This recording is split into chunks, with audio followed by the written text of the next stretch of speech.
Okay, I'm gonna be telling you we're logging up out of Reading off of 299 at a place called Big Bend, one of the Indian reservations. And logging with the whole logging crew was the Rhodes family Indians, Pit Rivers. Nice people. So we're logging up there and we're camping in the woods. And we got us a great big old bear hounding us up there. I mean, he's big. He's 4 or 5. He wasn't 4. He's 500 pounder. Big guy.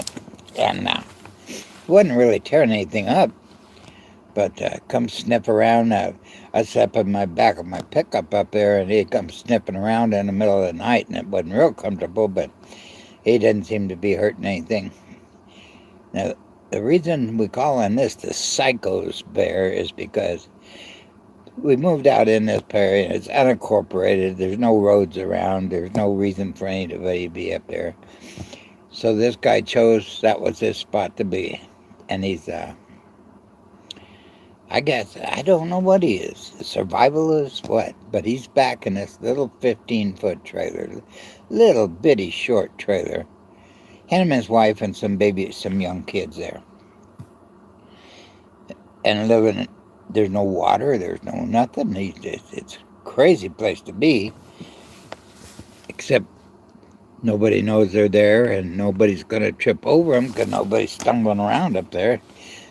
Except us, we have to go decide to log there. So anyway, this guy's aware of this bear. So we walk out there looking our job over, and we're walking through the woods. Boy, and this guy comes running up, hollering, screaming, goofier than hell. Oh, we walked through my camp. I don't know. I could have been making up to my old lady. On and on he goes. So finally he calms down. And he says, I'm going to show you guys something so you won't be messing around up here. So we went down there and he had 2 machine guns, some hand grenades, goofier and all get out.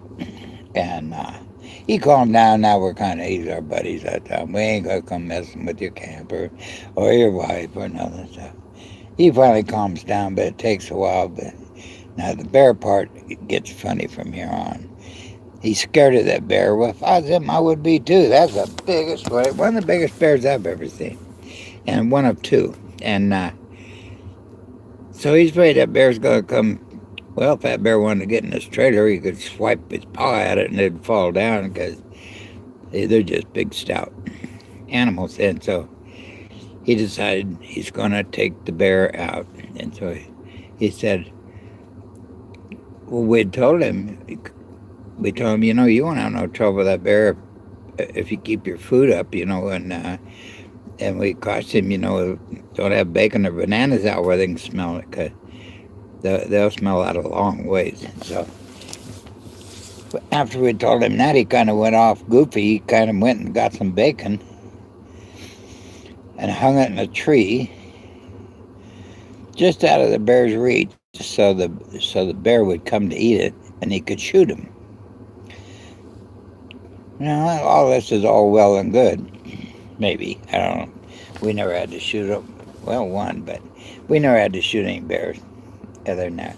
And so we're thinking we're going to just steer shy of this guy because he's just, you know, not a full load there. So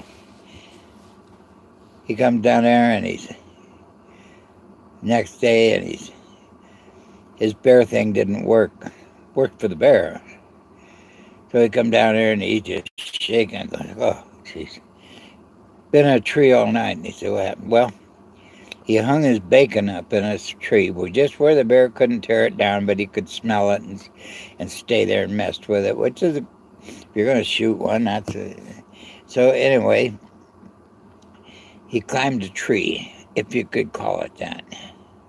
It was a dead tree, and it was only that big around.